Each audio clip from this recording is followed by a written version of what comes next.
40 برس کی عمر کے بعد حضور نے کوئی کاروبار دنیاوی نہیں کیا، یہ معلوم ہے آپ کو؟ بہت بڑے تاجر تھے، ایکسپورٹ امپورٹ کا بزنس، شام قافلہ لے کر جا رہے ہیں، وہاں سے قافلہ لے کر آ رہے ہیں، یمن قافلہ لے کر جا رہے ہیں، یمن سے واپس آ رہے ہیں، الخبر کے علاقے کے اندر لگتا تھا بہت بڑا تجارتی میلہ، وہاں جا رہے ہیں، واپس آ رہے ہیں۔ لیکن جب حکم آ گیا یا ایھا المدثر قم فانذر وربک فکبر، اے لحاف میں لپٹ کر لیٹنے والے صلی اللہ علیہ وسلم، اب کھڑے ہو جاؤ، کمر کس لو، لوگوں کو خبردار کرو کہ مرنے کے بعد دوبارہ تمہیں زندہ کیا جائے گا، پھر تم سے حساب لیا جائے گا۔ فیما کنتم، کن حالات میں زندگی گزار رہے تھے جناب آپ؟ کیا اسلام پہ غلبہ تھا؟ نہیں ہے اللہ، اسلام غالب تو نہیں، تم کوشش کر رہے تھے غالب کرنے کی، سوائے شرمندگی کے اور کیا ہاتھ آئے گا؟ اللہ تعالیٰ کی حجت تو قائم ہو جائے گی۔ میرے نبی کی ہڈیاں ٹوٹیں، میرے نبی کے دانت شہید ہوئے، میرے نبی کا جسم لہو لہان ہوا، میرے نبی کے چہرے کے اوپر تلوار کا وار پڑا جس سے 2 دندان آپ کے شہید ہوئے، اور خود جو پیدا ہوا تھا اس کی 2 کڑیاں گھس گئی رخسار مبارک کی اس ہڈی کے اندر۔ ان کو ایک صحابی نے دانتوں سے پکڑ کر کھینچ کر نکالنا چاہا، ان کے دانت نکل گئے، وہ ہڈی وہ نہیں نکلی، وہ کڑیاں لوہے کی۔ پھر جیسے بھی ہاں کر کے نکالا گیا تو خون کا فوارہ چھوٹا ہے، اتنا خون گیا کہ آپ بے ہوش ہو کر گر گئے، اور خبر مشہور ہو گئی کہ حضور کا انتقال ہو گیا۔ یہ ساری تکلیفیں کس لیے اٹھائی تھی حضور نے؟ کیا حضور کو اچھا نہیں لگتا تھا کہ اچھا بھلا گھر ہو، کھلی فضا ہو، اچھا خوبصورت ماحول ہو، بچے ہوں اور ہر طرح کی آسائشیں ہوں؟ کس کو پسند ہے؟ یہ صحابہ کرام کیا کر رہے تھے؟ فاقے کر رہے ہیں، فاقے پر فاقہ کر رہے ہیں۔ غزوہ خندق میں حکم ہو گیا مشورے کے بعد کہ خندق کھود دی جائے، دفاع کی ایک ہی شکل ہے۔ اب سردی کا موسم ہے شدید، کئی وقت کا فاقہ ہے، پیٹوں پر اپنے پتھر باندھ رکھے ہیں اپنی چادروں کے ساتھ کس کر کہ پیٹ دورا نہ ہو جائے، کمر دوری نہ ہو جائے۔ حضور کے پاس آ کر شکوہ کیا ہے، شکایت کی ہے، اللہ کے رسول اب یہ بھوک ہم سے برداشت نہیں ہو رہی، دیکھیے ہم نے اپنے پیٹوں کے اوپر اپنے کرتے اٹھا کر دکھایا، ہم نے پتھر باندھے ہوئے، آپ نے اپنا کرتا مبارک اٹھا کر دکھایا، 2 پتھر بندھے ہوئے۔ اور اس وقت پھر جب خندق کھد رہی تھی تو صحابہ کرام آواز میں آواز ملا کر کہہ رہے تھے نحن الذین بایعوا محمدا علی الجہاد ما بقینا ابدا، ہم وہ لوگ ہیں جنہوں نے محمد سے بیعت کی ہے جہاد کی صلی اللہ علیہ وسلم، فدا ہوا آباؤنا و امہاتنا، اب یہ جہاد جاری رہے گا جب تک کہ ہمارے جان میں جان ہے، جب تک جسم میں زندگی ہے، یہ جہاد جاری رہے گا۔ یہ ہے اسلام، یہ شہادت گاہ الفت میں قدم رکھنا ہے۔ لوگ آسان سمجھتے ہیں مسلمان ہونا، مسلمان تھے صحابہ کرام رضوان اللہ تعالی علیہ مجمعین، جیسے انہوں نے آپ کو وہ جو ایک شعر ہے اکبر الہآبادی کا، تو خاک میں مل اور آگ میں جل، جب خشت بنے تب کام چلے، وہ باقاعدہ انگاروں پر لوٹے ہیں۔ آپ کو معلوم ہے حضرت خباب بن الارت رضی اللہ تعالی عنہ بلایا گیا، آؤ، آ گئے، ان کی نگاہوں کے سامنے دہکتے ہوئے انگارے زمین پر بچھائے گئے، اتار دو کرتا، اتار دیا، لیٹو ان کے اوپر، لیٹ گئے۔ اب جب ان پہ انگاروں پر لیٹے ہوئے تھے تو کھال جلی پیٹھ کی، اور پیٹھ پر چربی ہوتی ہے، چربی پگھلی، اس سے وہ انگارے ٹھنڈے ہوئے۔ وہ ہاتھ نہیں اٹھایا انہوں نے، کیونکہ حضور کا حکم تھا نو ریٹیلیشن، کوئی جوابی کارروائی مت کرو، جو ستم آتا ہے جھیلو، جو ظلم ہوتا ہے برداشت کرو، جو تکلیف آتی ہے جھیلو اور برداشت کرو۔ لہذا اگر ایک آدمی سمجھے کہ مجھے تو یہ زندہ کباب بنا دیں گے تو اجازت ہو تو 2-4 کو مار کر مرے گا، ایسے نہیں مرے گا۔ بلی بھی آپ پر جھپٹ پڑے گی، کیا اس کی جان ہے؟ 1 کلو کی ہوگی، 1.5 کی ہوگی، لیکن اگر آپ کارنر کر دیں اسے نظر آئے کہ اب میرے پاس کوئی راستہ نہیں ہے، کوئی اسکیپ نہیں ہے، وہ آپ پر حملہ آور ہوگی اور آنکھ پر آئے گی، سیدھی آنکھ نکالنے کی کوشش کرے گی پنجے سے۔ لیکن حضور کا حکم کیا تھا؟ کفو ایدیکم، اپنے ہاتھ بندھے رکھو، نو retaliation what's ever, even in self defence.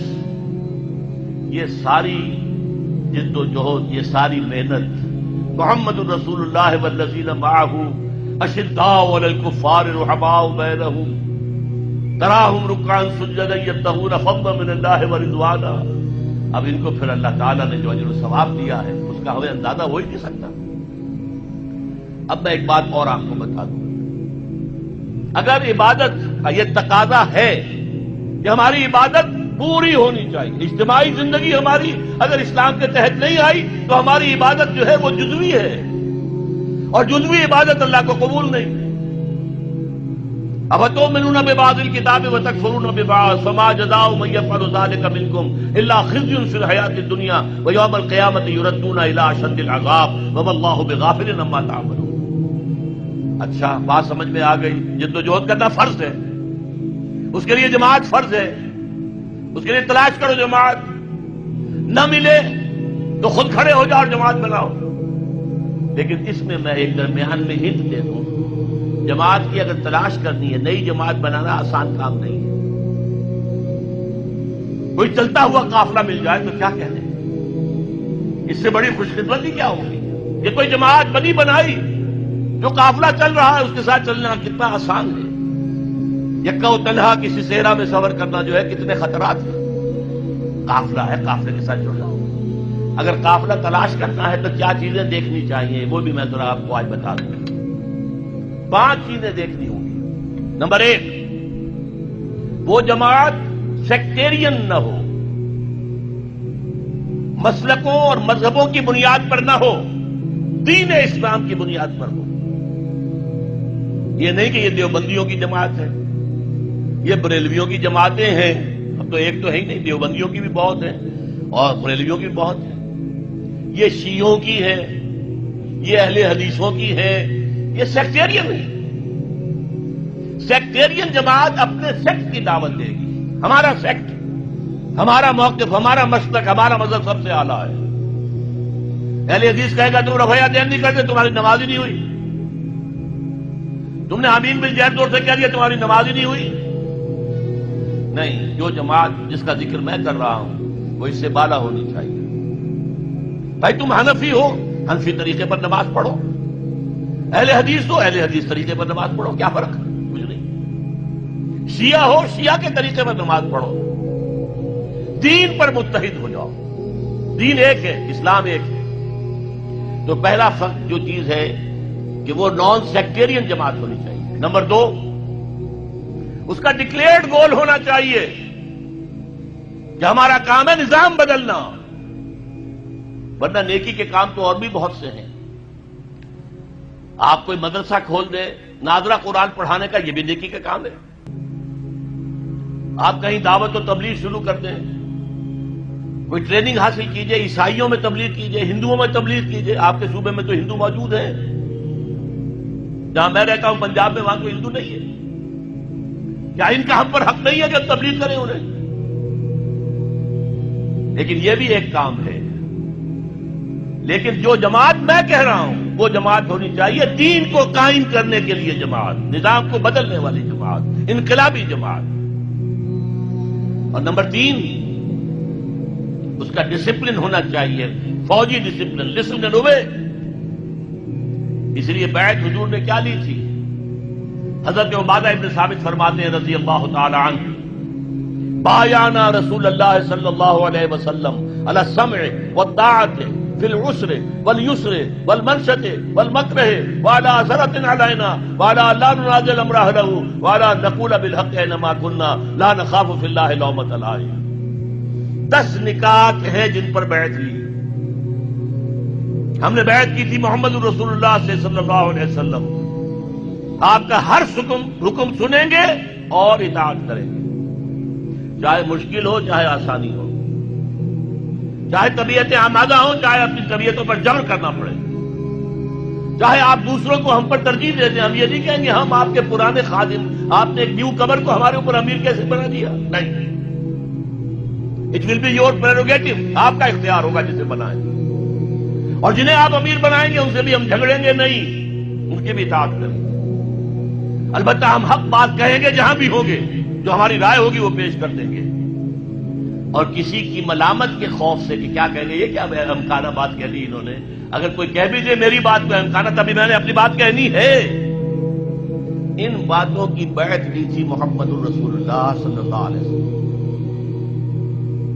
یہ ڈسپلن چاہیے بیعت کی بنیاد پر۔ باقی یہ جماعتیں جو بنتی ہیں، یہ ممبرشپ ہے، اور یہ انتخاب 2 سال کے بعد ہوگا، 4 سال کے بعد ہوگا، ووٹوں سے امیر بنے گا، امیر کی پھر شورا ہوگی، شورا کو حق حاصل ہوگا کہ نہیں کہ اس کی بات مانی جائے اور امیر جو ہے پابند ہو جائے شورا کا، یا امیر جو ہے اس کو ویٹو کا حق حاصل ہوگا۔ یہ ساری چیزیں کہاں تھیں؟ نہ دور نبوی میں، نہ دور صحابہ میں، نہ 1400 برس کی تاریخ میں۔ یہ تو آئی ہے یورپ سے، یہ جماعت سازی کا نظام یورپ سے آیا، اسلام کا نظام تو بیعت کا تھا۔ تو پہلی بات میں نے کیا کہا، وہ جو فرقے ہیں، فرقے واریت سے بلند تر۔ نمبر 2، اس کا ڈکلیئرڈ گول یہ ہو کہ ہمیں نظام بدلنا ہے۔ نمبر 3، ان کا ڈسپلن ہو فوج والا، there is not to reason why, there is but to do and die۔ Number 4، ان سے پوچھا جائے آپ یہاں خلافت کا نظام کیسے قائم کریں گے، طریقہ کار کیا ہے؟ وعد و نصیحت سے کریں گے تو ہو جائے گا کام یا نہیں؟ یا الیکشن میں حصہ لے کے کریں گے تو کوئی امکان ہے کامیابی کا؟ اور جو طریقہ ہے جو محمد نے اختیار کیا صلی اللہ علیہ وسلم، وہ بتاؤ ہمیں، اور تم بتاؤ کہ تمہارا طریقہ کار کیسے سیرت کے ساتھ مطابقت رکھتا ہے۔ یہ چوتھی ڈیمانڈ ہونی چاہیے۔ اور 5ویں نمبر پر جو میں نے پہلے کہا کہ جو قیادت ہے اس کے قریب جا کر سونگ ہو۔ پیچھے چلنے والوں کی بات میں نہیں کر رہا، پیچھے چلنے والے ہر طرح کے آدمی ہو سکتے ہیں، یہاں تک کہ حضور کے پیچھے چلنے والوں میں منافقین بھی موجود تھے۔ ہاں، ہر جماعت کی قیادت ہوتی ہے، قیادت کے قریب جاؤ اور سونگو کہ خلوص کی خوشبو آتی ہے یا نہیں آتی۔ یہ 5 باتیں تلاش کرو، اگر جماعت مل جائے ان 5 باتوں کے اوپر پوری اترنے والی، اس میں شامل ہونا فرض ہے، فرض ہے، فرض۔ یہ ہے وہ دعوت جو میں آج آپ کے سامنے لے کر آیا، اور مجھے امید ہے یہاں 2 ہی طرح کے لوگ ہیں، یہ ہندوستان سے لوگ آئے۔ انہوں نے کس لیے ووٹ دیے تھے مسلم لیگ کو؟ پاگل تھے؟ یو پی کا آدمی یہاں آیا، کیا یو پی کے آدمی نے 1940 میں ووٹ دیا مسلم لیگ کو، کیا یو پی پاکستان میں آ سکتا تھا؟ تو پاگل تھے کہ نہیں؟